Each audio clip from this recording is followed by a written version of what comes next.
soil's soaking up some much-needed rain today, but 6 First Alert meteorologist Jade Steffens says we're hardly out of the woods just yet. Although we're getting some much-needed rain today, a current look at our drought monitor shows severe to exceptional drought for a majority of the viewing area.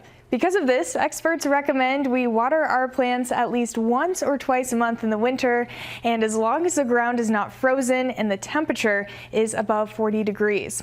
If the soil has some more moisture, frost is less likely to move deeper into the soil, which can prevent some root damage. It's best to focus on plants that are new to your landscape, as well as evergreens, since they're more susceptible to damage. Our landscapes, they came out of last winter struggling. We could probably see that again this year for the 2024 spring. So they need our help, and we should be out there giving them the support that they need. If you use a garden hose, remember to drain it and disconnect after watering to avoid damaging when it freezes.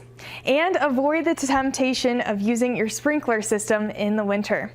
On your side in Omaha, Jade Steffens.